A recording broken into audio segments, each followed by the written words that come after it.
నమస్తే, నా పేరు హేమ. బులెటిన్ కన్నా ముందు హెడ్లైన్స్.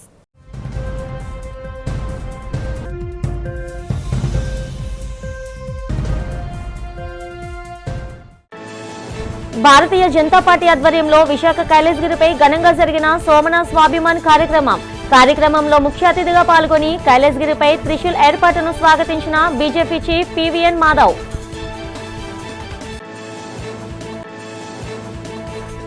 శ్రీకాకుళం జిల్లాలో టెక్కలి ప్రభుత్వ హాస్పిటళ్లలో ఆకస్మిక తనిఖీ నిర్వహించిన రాష్ట్ర మంత్రి కింజరాపు అచ్చెన్నాయుడు. హాస్పిటల్ సిబ్బంది విధుల పట్ల సమయ పాలన పాటించాలని హెచ్చరిక.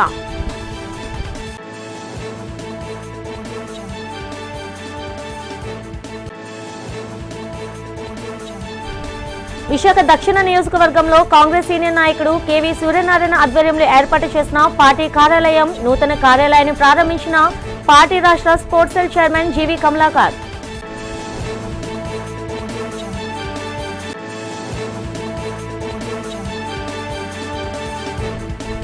నైరుతి బంగాళాఖాతంలో ఏర్పడిన అల్పపీడనం రానున్న 48 గంటల్లో మరింత బలపడి పశ్చిమ దిశగా కదిలే అవకాశం ఉందని వెల్లడించిన వాతావరణ శాఖ అధికారులు. విశాఖపట్నం కైలాసగిరిపై నూతనంగా నిర్మించిన త్రిశూల్ వద్ద జిల్లా బీజేపీ అధ్యక్షుడు పరశురామరాజు అధ్యక్షతన సోమనాథ్ స్వాభిమాన్ పర్వ్ కార్యక్రమం ఘనంగా జరిగింది. ఈ కార్యక్రమానికి ముఖ్య అతిథిగా రాష్ట్ర బీజేపీ నేత పివిఎన్ మాధవ్ పాల్గొని మాట్లాడారు. సోమనాథ్ ఆలయ పునర్నిర్మాణం జరిగి 75 ఏళ్లు పూర్తయిన సందర్భంలో కైలాసగిరిపై త్రిశూల్ ఏర్పాటు కావడం శుభ పరిణామమని అన్నారు. ప్రధాని మోదీ నాయకత్వంలో దేశంలోని జ్యోతిర్లింగాలన్నీ పునర్వైభవాన్ని సంతరించుకుంటున్నాయని, అందులో భాగంగానే స్వాభిమాన్ జాగరణ నిర్వహిస్తున్నామని తెలిపారు. కైలాసగిరిపై ఈ ప్రాజెక్టును చేపట్టిన వీఎంఆర్డీఏ చైర్మన్ ప్రణవ్ గోపాల్ను ఆయన అభినందించారు. దేశంలో మోదీ పాలన వివక్ష లేకుండా సాగుతుందని, ఏపీలో ప్రస్తుతం ట్రిపుల్ ఇంజన్ సర్కార్ నడుస్తుందని పేర్కొన్నారు. ఇదే సమయంలో తమిళనాడు నూతన ముఖ్యమంత్రిగా ప్రమాణ స్వీకారం చేసిన జోసెఫ్ విజయ్ కు అభినందనలు తెలుపుతూనే కాంగ్రెస్ కమ్యూనిస్టుల పట్ల అప్రమత్తంగా ఉండాలని సూచించారు. ఈ కార్యక్రమంలో పార్టీ రాష్ట్ర, జిల్లా స్థాయి నేతలు, కార్యకర్తలు పెద్ద సంఖ్యలో పాల్గొన్నారు. ముఖ్యంగా వాళ్ళ కార్యక్రమం సోమనాథ స్వాభిమాన పర్వ్ అని చెప్పి సుమారు కేవలం 75 సంవత్సరాల క్రితం 11 మే 1951లో మన యొక్క దేశం యొక్క మొదటి రాష్ట్రపతిచే సోమనాథ ఆలయాన్ని పునః ప్రారంభించుకోవడం జరిగింది, పునః ప్రతిష్ఠ చేయడం జరిగింది. దేశం ఏ విధంగా ముందుకెళ్లాలంటే ఆ రోజు జవహర్లాల్ నెహ్రూ నవ నిర్మాణం, కొత్త దేశానికి నిర్మాణం చేయాలని చెప్పారు. ఆ రోజు బాబు రాజేంద్ర ప్రసాద్ గారు, అలాగే సర్దార్ వల్లభాయ్ పటేల్ కాదు, ఈ దేశం ఆల్రెడీ ఉంది, ఒక 1000 సంవత్సరాలు పరాయి దీన పాలనలో ఉంది కనుక దేశాన్ని పునర్నిర్మించుకోవాలి. ఏవైతే మూలాలు, ఏ ఆలోచనతో అయితే దేశం ప్రారంభమైందో వాటిపైనే నిర్మాణం కావాలి. ఆ విధంగా దేశం యొక్క పునర్వైభవానికి, పునర్నిర్మాణానికి ప్రతీక సోమనాథ ఆలయం అని చెప్పి ఆ విధంగా సర్దార్ పటేల్ చెప్పడం జరిగింది. కనుకనే ఆయన యొక్క ఆలోచనలో భాగంగా 1948లో ఈ యొక్క సోమనాథ ఆలయ పునర్నిర్మాణం ప్రారంభమైంది. ఏ శిథిలాల అయితే సుమారు 1000 సంవత్సరాలు అంటే 26 సంవత్సరంలో మహమ్మద్ గజనీచే కూల్చబడ్డ ఆ శిథిలాలతోనే ఈ యొక్క పునర్నిర్మాణం చేసి ఒక వైభవమైన దేవాలయం నిర్మాణం చేశారు. దేవాలయం అంటే అది కేవలం మతానికి సంబంధించిన ప్రతీక కాదు, ధర్మానికి సంబంధించిన ప్రతీక. సమాజంలో అనేక రకాల చైతన్యాన్ని తీసుకొచ్చే చైతన్య కేంద్రంగా, దేశం యొక్క అస్తిత్వానికి మాన కేంద్రంగా మనం భావిస్తాం. కనుకనే దేవాలయాలని పునర్నిర్మాణం కోసమే భారతీయ జనతా పార్టీ అనేక రకాల పోరాటాలు చేసి శ్రీరామ ఎక్కడైతే ఆయన జన్మించాడో ఆ జన్మభూమిలో ఆయన యొక్క భవ్య రామాలయం కోసం పోరాటం చేసి అద్భుతమైన రామాలయాన్ని మనం నిర్మించుకున్నాం. మన ముఖ్యమంత్రి, మన ప్రధానమంత్రి నరేంద్ర మోడీ గారు చేతుల మీదుగా ఆ యొక్క జాతికి అంకితం చేసే కార్యక్రమం చేస్తాం. అలాగే జిల్లా ఆసుపత్రిలో రోగులకు మెరుగైన వైద్య సేవలు అందించడంలో ఎటువంటి అలసత్యం వహించినా సహించేదే లేదని రాష్ట్ర వ్యవసాయ శాఖ మంత్రి కింజరాపు అచ్చెన్నాయుడు అధికారులను హెచ్చరించారు. సోమవారం ఉదయం 9 గంటలకే ఆకస్మికంగా టెక్కలి జిల్లా ఆసుపత్రికి చేరుకున్న మంత్రి సుమారు గంటన్నర పాటు ప్రతి విభాగాన్ని క్షుణ్ణంగా తనిఖీ చేశారు. ప్రధానంగా వైద్యులు, సిబ్బంది సమయ పాలనపై ఆరా తీసిన ఆయన విధులకు ఆలస్యంగా వచ్చిన 42 మంది సిబ్బందికి మరోసారి పునరావృతం కాకుండా పద్ధతి మార్చుకోవాలని శుతిమెత్తగా హెచ్చరించారు.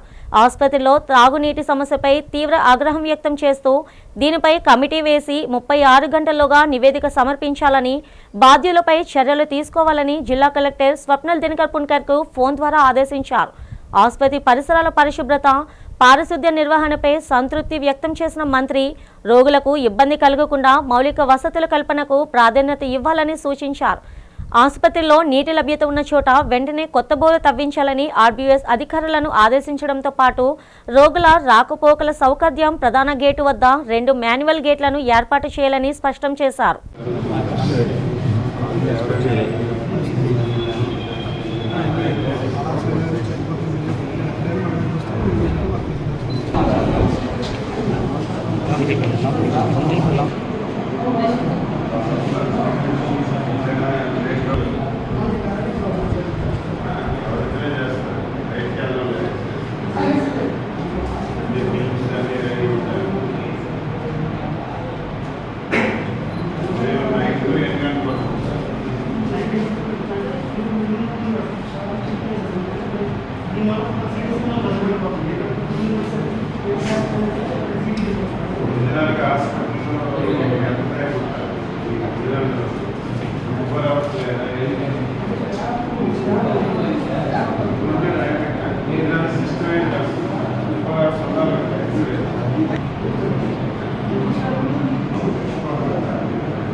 అది అలాగలాగంటూ ఊడిపోతుంది.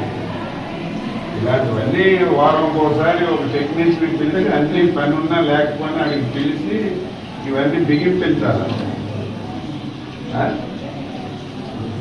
ఇప్పుడు ఎలాగే ఉంటుందా? ఎప్పుడు నీట్గా ఉంటుంది. ఇవన్నీ టోటల్గా ఒకసారి చెక్ చేయించాలి, మరి రిపీట్ కాకూడదు.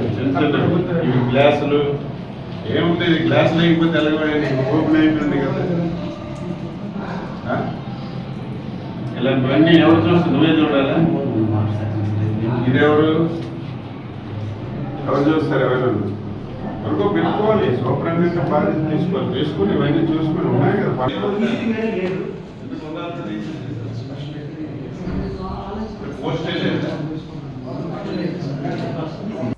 రాష్ట్రంలో రాబోయే రోజుల్లో తమ పార్టీకి ప్రజాదరణ లభించడం ఖాయమని కాంగ్రెస్ పార్టీ సీనియర్ నేతలు కేవీ సూర్యనారాయణ, రాష్ట్ర స్పోర్ట్స్ సెల్ చైర్మన్ జీవి కమలాకర్ అన్నారు.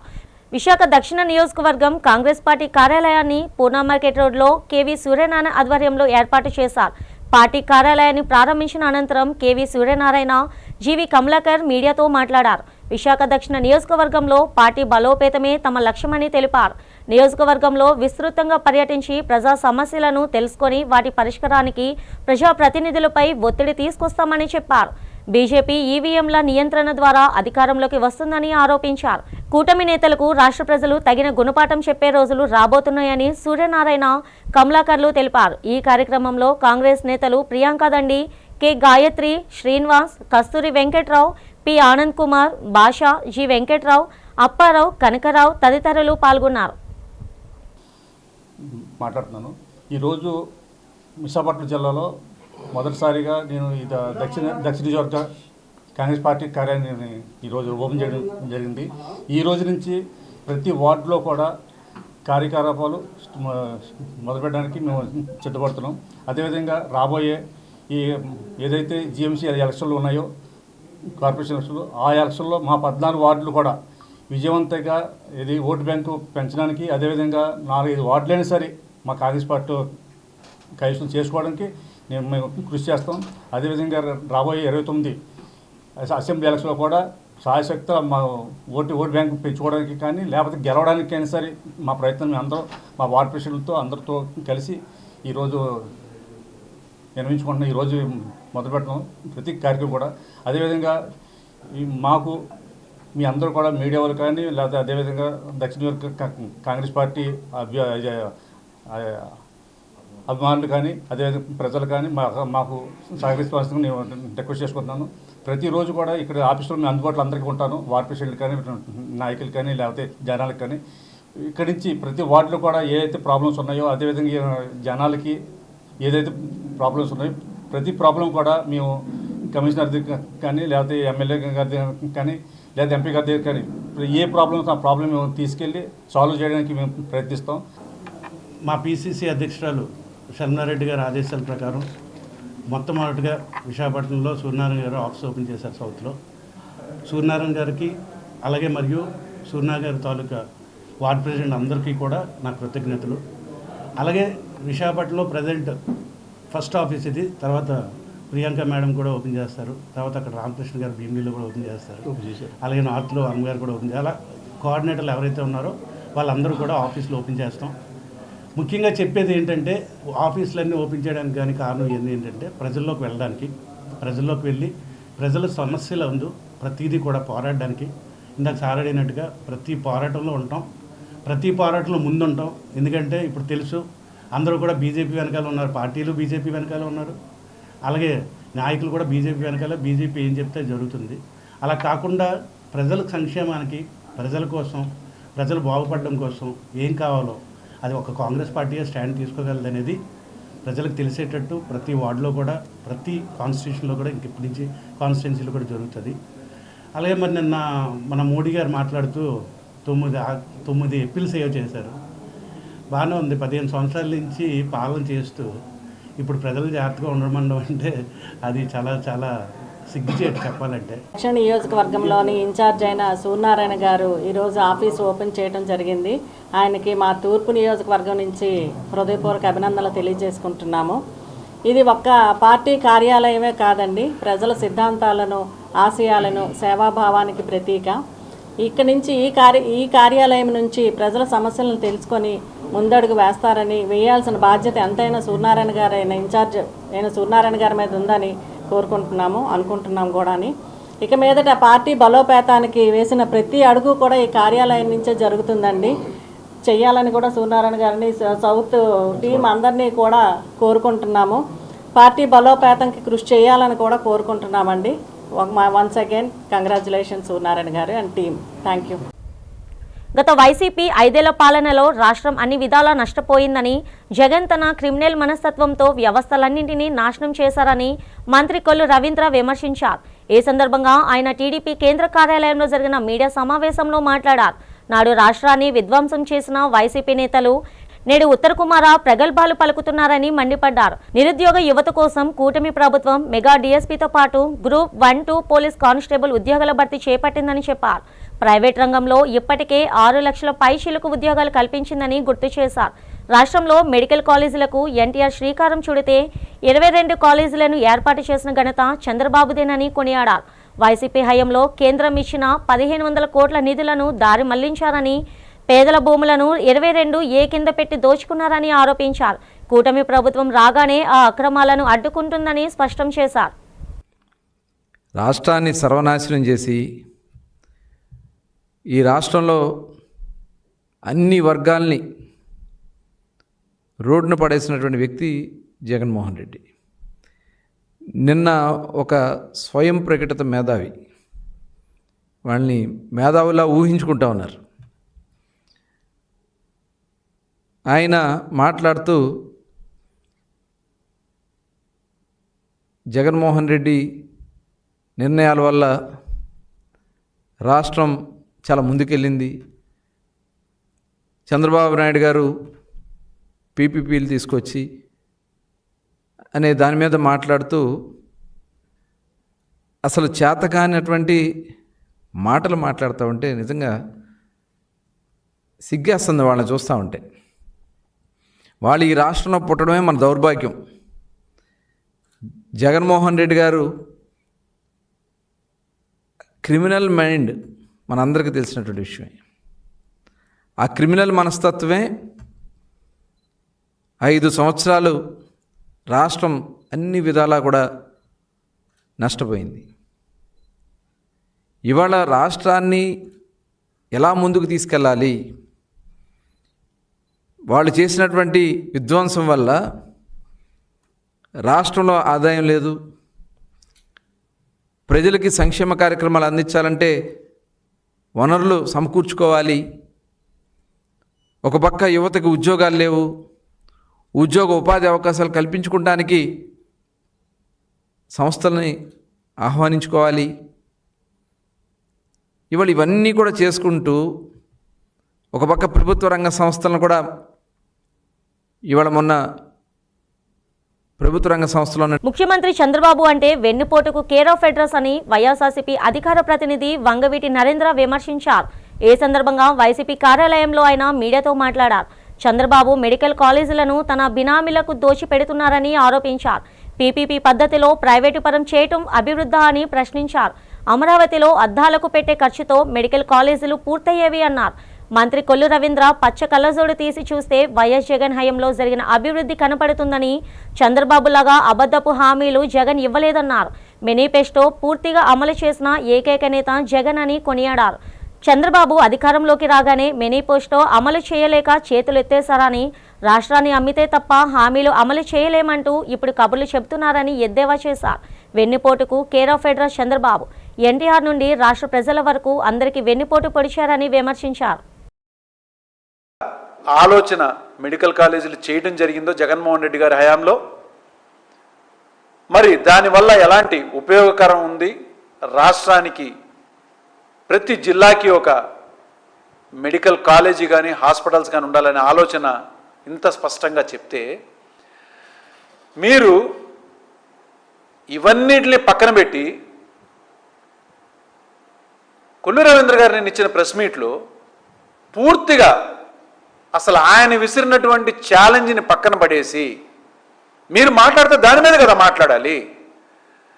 జగన్మోహన్ రెడ్డి గారి హయాంలో రాష్ట్రం మొత్తం కూడా పూర్తిగా నాశనం అయిపోయింది అంటే మీకు ఏం ట్రైనింగ్ ఇస్తున్నారంటే, నాకు తెలిసినంత వరకు తెలుగుదేశం పార్టీ ఆఫీస్లో శిక్షణ తరగతులు ఉంటాయని తెలిసింది. ఎలాంటివి అంటే, అయ్యా ఎవరైనా కానీ మనల్ని ప్రశ్నిస్తే, మన గుట్టు రట్టు చేస్తే, మనం చేస్తున్న తప్పుల్ని కనుక బయట పెడితే మీరు చాకచక్యంగా తెలివిగా టాపిక్ని డైవర్ట్ చేయాలి. ఇది మీకు నేర్పిస్తున్నటువంటి శిక్షణ అక్కడ. ఎందుకంటే అది స్పష్టంగా నిన్న రవీంద్ర గారు మాట్లాడిన దానిలో కనిపిస్తుంది. ఈయన వేసిన ఛాలెంజ్ ఏంటి, పేర్నాని గారు అడిగిన మాటలేంటి, ఛాలెంజ్ ఏంటి, మీరు చెప్తున్న సమాధానాలు ఏంటి? రాష్ట్రం మొత్తం నాశనం అయిపోయింది. ఏ విధంగా నాశనమైంది రవీంద్ర గారు? నేను అడుగుతున్నాను మిమ్మల్ని.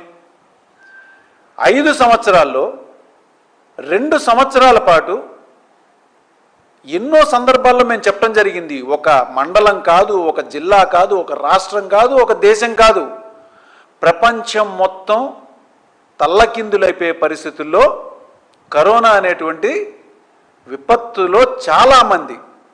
రాష్ట్ర వ్యవసాయ శాఖ మంత్రి కింజరాపు అచ్చెన్నాయుడు కోటబొమ్మాలిలో నిర్వహించిన మాటామంతి కార్యక్రమంలో పాల్గొని ప్రజా సమస్యలపై చర్చించారు. గత 23 నెలల్లో కోటబొమ్మాలి అభివృద్ధికి 7 కోట్లు వెచ్చించామని, తాజాగా వార్డుల అభివృద్ధి కోసం మరో 1,80,00,000 మంజూరు చేసినట్లు ఆయన ప్రకటించారు. ముఖ్యంగా గొట్ట బ్యారేజీ నుండి నీటిని రప్పించి నియోజకవర్గ తాగునీటి సమస్యకు శాశ్వత పరిష్కారం చూపుతామని హామీ ఇచ్చారు. రాష్ట్ర ఆర్థిక ఇబ్బందుల్లో ఉన్న ముఖ్యమంత్రి చంద్రబాబు నాయుడు నాయకత్వంలో అభివృద్ధి, సంక్షేమం ఆగవని మంత్రి స్పష్టం చేశారు. ఐటీ శాఖ మంత్రి లోకేష్ కృషితో రాష్ట్రానికి సుమారు 20 లక్షల కోట్ల పెట్టుబడులు వస్తున్నాయని, త్వరలోనే విశాఖపట్నం ఉద్యోగాలకు ప్రధాన కేంద్రంగా మారుతుందని వెల్లడించారు. కోటబొమ్మలి మండలంలో ఎంఎస్ఎంఈ పరిశ్రమల స్థాపనకు 10 ఎకరాలు కేటాయించామని, యువత పారిశ్రామికవేత్తలుగా ఎదగాలని సూచించారు.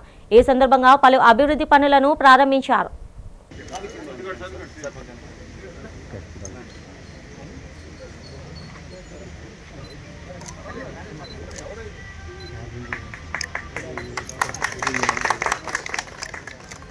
కలెక్టరేట్ మీటింగ్ హాల్లో జరిగిన పీజీఆర్ఎస్లో ప్రజల నుంచి జిల్లా collector M Abhishek Kishore, joint collector Gobbila Vidyadhari వినతులు స్వీకరించారు. జిల్లాలోని పలు ప్రాంతాల నుండి ప్రజలు తమ సమస్యలను లిఖితపూర్వకంగా జిల్లా ఉన్నతాధికారులకు అందజేశారు. అర్జీదారుల సమస్యలను సావధానంగా ఆలకించి వినతులను సంబంధిత శాఖల అధికారులకు అందజేశారు. ప్రజా సమస్యల పరిష్కార వేదికలో వచ్చిన వినతులను నిర్ణీత గడువులోగా పరిష్కరించాలని అధికారులను జిల్లా కలెక్టర్ ఆదేశించారు. ఒకవేళ సమస్యను పరిష్కరించలేకపోతే ఏ కారణాల చేత పరిష్కారం చేయలేకపోయారో అర్జీదారులకు లిఖితపూర్వ సమాధానం ఇవ్వాలన్నారు. ప్రజా సమస్యల పరిష్కారంలో జాప్యం చేస్తే సహించేదే లేదని జిల్లా కలెక్టర్ ఎం అభిషేక్ కిషోర్ హెచ్చరించారు.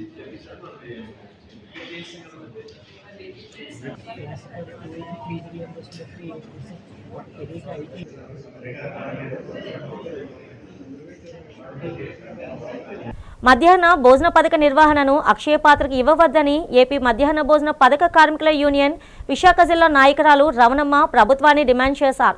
యూనియన్ ఆధ్వర్యంలో కలెక్టరేట్ ఆవరణలో మధ్యాహ్న భోజన పథకాన్ని అక్షయ పాత్రకు ఇవ్వవద్దంటూ నిరసన తెలిపారు. ఈ సందర్భంగా రమణమ్మ మాట్లాడుతూ అక్షయ పాత్రకు ఇస్తే అనేక మంది ఉపాధి కోల్పోతారని ఆవేదన వ్యక్తం చేశారు. మధ్యాహ్న భోజన పథకంలో పనిచేసిన కార్మికులకు బకాయి పడిన జీతాలను చెల్లించాలని కోరారు. ప్రభుత్వం గ్యాస్ సరఫరా చేయాలని డిమాండ్ చేశారు. అక్షయ పాత్ర పిల్లలకు గుడ్లు ఉడకబెట్టి ఇవ్వవద్దని, అంబలి కాసి ఇవ్వద్దని గుర్తు చేశారు. ఆ పని చేయాల్సి వస్తుందని, దీన్ని దృష్టిలో పెట్టుకొని ప్రభుత్వం మధ్యాహ్న భోజన పథకాన్ని అక్షయ పాత్ర ఫౌండేషన్కి ఇవ్వవద్దని కోరారు. అనంతరం యూనియన్ నేతలు కలెక్టరేట్ సమావేశ మందిరంలో జరుగుతున్న పీజీఆర్ఎస్లో జిల్లా కలెక్టర్కు వినతి పత్రం అందజేశారు. తమ సమస్యల పరిష్కారానికి చొరవ చూపాలని కోరారు. నా పేరు మంగాశ్రీ, జిల్లా ప్రధాన కార్యదర్శి ఎండిఎంకి. ఇప్పుడు గత 23 సంవత్సరాల నుంచి ఇది మధ్యాహ్న భోజనంలో పథకంలో పనిచేస్తున్నాము. ఇప్పుడు ఏంటంటే అక్షయ పాత్రకి ఇచ్చేస్తాము, మీరు వద్దు, మీరు వెళ్ళిపోండి అని చెప్పేసి బలవంత సంతకాలు అన్నది పెట్టిస్తున్నారు. మేము పెట్టమేండి, ఇన్ని సంవత్సరాలు చేసాం, మేమందరం ఎక్కడికి వెళ్ళిపోవాలని అంటే, లేదు మీరు పెట్టాలి, మీరు పెట్టకపోతే మేమే పెట్టిస్తాము బలవంతం అని చెప్పేసి వాళ్ళు ఎంఈఓలు డిఈఓ గారు అధీనంలో ఉండి జరుగుతుంది. అన్నీ ఎంఈఓలు బలవంతాన్ని ప్రతి మండలాల పద్మనాభ మండలం అయితే బలవంతాన్ని ఎంఈఓ గారు వచ్చి సంతకాలు అన్నది పెట్టించిస్తారు. అలాగే అన్ని మండలాలు కూడా, ఈ చిన్నగదల మండలం కూడా మీరు పెడతారా పెట్టరా, లేకపోతే మీరు పెట్టకపోతే మేమే పెట్టేస్తాము, మీరు వెళ్ళిపోండి బయటికి, ఇప్పుడు దాకా మీరు వండి పెట్టారు కాబట్టి అక్షయ పాత్రకు వండుతారు, పెడితే ఇప్పుడు వడ్డిస్తారని చెప్తున్నారు. కాకపోతే ఏంటంటే మధ్యాహ్న భోజనం 23 సంవత్సరాల నుంచి చేసుకొచ్చాం. అంటే వేడి అన్నము పిల్లలకి పెడుతున్నాము, బాగా తింటున్నారు పిల్లలు. ఇప్పుడు ఎప్పుడో 2 గంటలకు ఉండే అక్షయపాత్ర భోజనం అన్నది ఉల్లిపాయ ఉండదు, కారం ఉండదు, ఏమి ఉండదు. అక్షయపాత్ర భోజనం బాగుందని ఏ గ్రేడ్ అని పెడుతున్నారు. మేము వండి పెట్టే వేడి అన్నం భోజనం పెడుతుంటే సి గ్రేడ్ బి గ్రేడ్లు పెడుతున్నారు. కమిటీ చైర్మన్ పిలిపించేసి అక్షయపాత్ర భోజనం బాగుంటుంది వాళ్ళకి ఇచ్చేయండి, మధ్యాహ్న భోజనాలు వండి పెట్టింది వద్దని చెప్పండి అని చెప్పేసి బలవంత సంతకాలు పెట్టిస్తున్నారు. పెట్టకపోతే మీరు లేకపోతే గేట్ బయట ఉంటారు, మీరు పెడితే మీరు మధ్యాహ్న భోజనం అన్నది వడ్డిస్తారు, లేదంటే మీరు వెళ్ళిపోతారు, కమిటీ వాళ్ళు పెట్టించి మేము వడ్డిస్తామని చెప్పి బలవంతం చేయిస్తున్నారు. పెందుర్తి నియోజకవర్గం వేపగుంట జుత్తాడ రోడ్డు నిర్మాణ పనుల్లో ఇల్లు స్థలాలు కోల్పోయిన 24 మంది బాధితులకు ఎమ్మెల్యే పంచకర్ల రమేష్ బాబు సోమవారం నష్టపరిహారం చెక్కులను పంపిణీ చేశారు. ఈ సందర్భంగా సుజాతనగర్ క్యాంప్ కార్యాలయంలో జరిగిన ఈ కార్యక్రమంలో జీవీఎంసీ అధికారులతో కలిసి మొత్తం 7,77,000 రూపాయల విలువైన చెక్కులను బాధితులకు అందజేశారు. 22 కోట్ల రూపాయల వ్యయంతో 6.5 కిలోమీటర్ల మేర ఈ రోడ్డు పనులు శరవేగంగా జరుగుతున్నాయని ఈ సందర్భంగా ఎమ్మెల్యే తెలిపారు. ఈ కార్యక్రమంలో zonal commissioner Shankar Rao, town planning అధికారులు మరియు ఎన్డీఏ కూటమి నాయకులు పాల్గొన్నారు.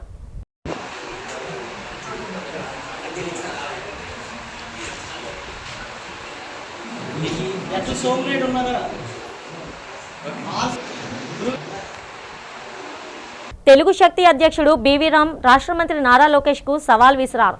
భీమిలి పరిధిలోని తుర్లవాడలో గూగుల్ అదానీ డేటా సెంటర్ కోసం కేటాయించిన భూములపై అనేక అనుమానాలు ఉన్నాయని, దీనిపై ఈ నెల 17న విశాఖలో బహిరంగ చర్చకు సిద్ధమా అని ప్రశ్నించారు. ఈ సందర్భంగా విశాఖ భీమిలిలో మీడియాతో మాట్లాడారు. 90% కొండ రిజర్వ్ ఫారెస్ట్ పరిధిలో ఉన్న భూములను ఎన్విరాన్మెంట్ ఇంపాక్ట్ అసెస్మెంట్ నివేదికను విస్మరించి ఎలా కేటాయిస్తారని ఆయన నిలదీశారు.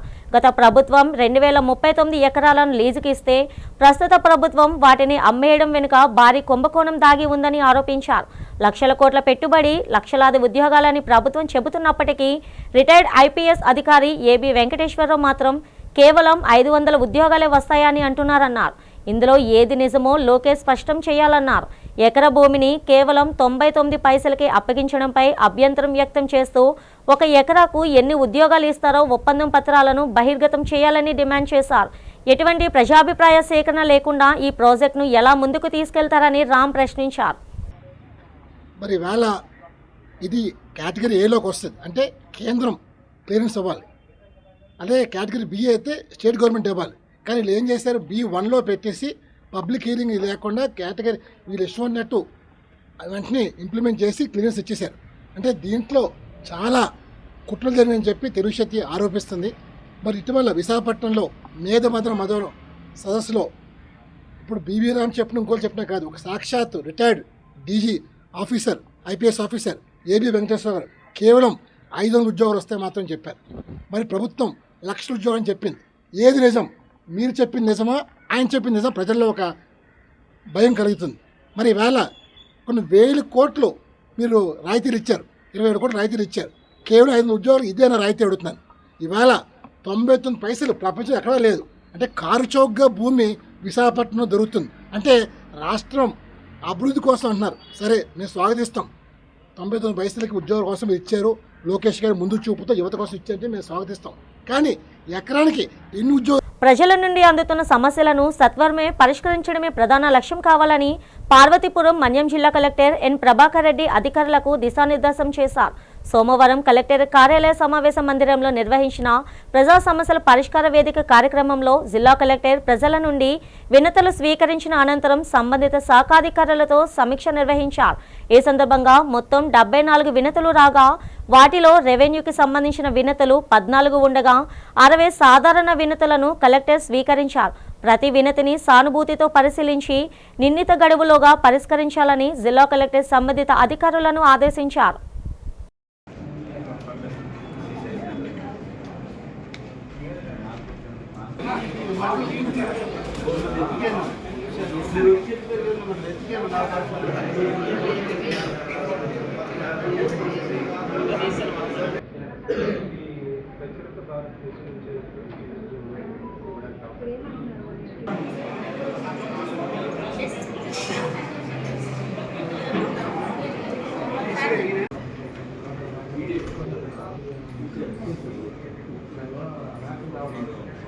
జీవీఎంసీ ప్రధాన కార్యాలయంలో ప్రజా సమస్యల పరిష్కార వేదిక కార్యక్రమం జరిగింది.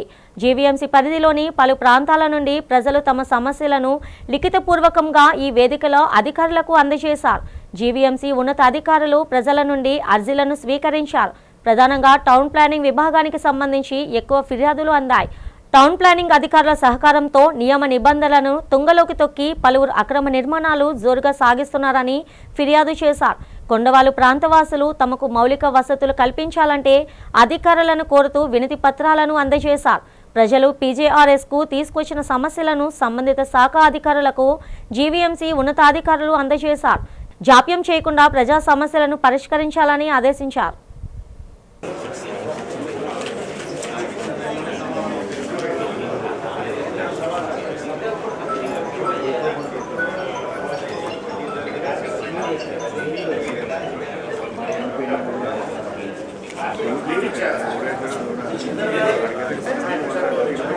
ఆర్టిఫిషియల్ ఇంటెలిజెన్స్ వినియోగంతో వృత్తి నైపుణ్యం పెంపొందించుకోవచ్చని గుంటూరు జిల్లా కలెక్టర్ సీఎం సాయికాంత్ వర్మ అన్నారు. సోమవారం జిల్లా కలెక్టర్ కార్యాలయంలో ఏఐపై జిల్లా అధికారులు సిబ్బందికి జిల్లా కలెక్టర్ స్వయంగా శిక్షణ కార్యక్రమాన్ని నిర్వహించారు. బ్యూరోక్రాట్ మాత్రమే కాకుండా స్వయంగా టెక్నోక్రాట్ కూడా కావడంతో సవివరంగా అనుభవపూర్వకంగా ఏఐ వినియోగం ప్రయోజనాలు ఏ స్థాయిలో ఏ విధంగా వినియోగించుకోవాలో తెలిపారు. ఏఐలో పొందపరచకూడని అంశాలను కూడా వివరించారు. ఏఐ వినియోగంతో వృత్తిని సులభంగా నిర్వహించవచ్చని, సమయం ఎంతో ఆదా అవుతుందని అన్నారు. ఏఐకు కొంత డేటా ఇవ్వడంతో మనకు అవసరమగు రీతిలో ఆఫీస్ నోట్, ఉత్తర ప్రత్యుత్తరాలు అందించగలదని చెప్పారు. ఏఐ అందించిన వివరాలను విధిగా సరిచూడాలని, పక్కాగా నిర్ధారణ చేసుకోవాలని స్పష్టం చేశారు. ఏఐలో వివిధ కంపెనీలకు చెందిన యాప్లు ఉన్నాయని, వాటిలో మంచి వివరాలు అందించగల యాప్ను ఎంపిక చేసుకోవాలని సూచించారు. Factually and legally justified, the land having been converted before Nala Act came into force, but cannot be processed in the absence of statutory authority. ఇది నీట్గా రూల్. ఇప్పుడు మీరు ఒక సమాధానం చూశారు కదా, దీంట్లో ఏవో కొన్ని పాయింట్స్ మిస్ అయింది అనుకుంటే you can actually tell it. Like for example ఇది చెప్పింది ఒకసారి టైప్ చేయండి. నైరుతి బంగాళాఖాతంలో ఏర్పడిన అల్పపీడనం ఉత్తర శ్రీలంక దిశగా కొనసాగుతుందని విశాఖ వాతావరణ శాఖ అధికారి తెలిపారు. ఇది రానున్న 48 గంటల్లో మరింత బలపడి పశ్చిమ దిశగా కదిలే అవకాశం ఉందన్నారు. దీని ప్రభావంతో రాగల 2-3 రోజుల్లో కోస్తా ఆంధ్ర, రాయలసీమ వ్యాప్తంగా మోస్తారు నుండి భారీ వర్షాలు కురిసే అవకాశం ఉందని, తీర ప్రాంతాల్లో గాలుల తీవ్రత పెరుగుతుందన్నారు.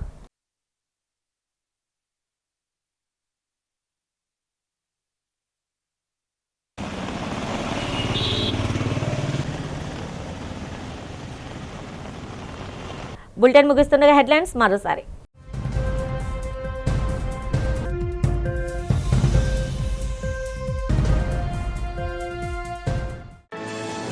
భారతీయ జనతా పార్టీ ఆధ్వర్యంలో విశాఖ కైలాసగిరిపై ఘనంగా జరిగిన సోమనాథ్ స్వాభిమాన్ కార్యక్రమంలో ముఖ్య అతిథిగా పాల్గొని కైలాసగిరిపై త్రిశూల్ ఏర్పాటును స్వాగతించిన BJP chief PVN Madhav.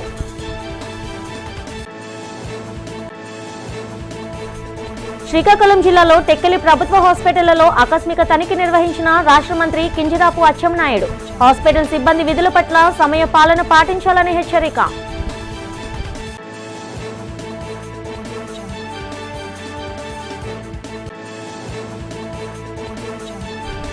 Visakha దక్షిణ నియోజకవర్గంలో కాంగ్రెస్ సీనియర్ నాయకుడు కేవీ సూర్యనారాయణ ఆధ్వర్యంలో ఏర్పాటు చేసిన పార్టీ కార్యాలయం, నూతన కార్యాలయాన్ని ప్రారంభించిన పార్టీ రాష్ట్ర స్పోర్ట్స్ సెల్ చైర్మన్ జీవి కమలాకర్.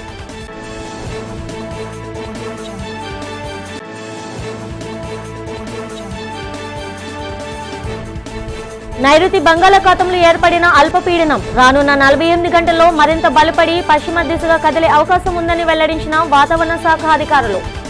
ఈనాటి బులెటిన్ ఇంతటితో సమాప్తం. తిరిగి రేపటి బులెటిన్లో కలుసుకుందాం. అంతవరకు సెలవు. నమస్తే.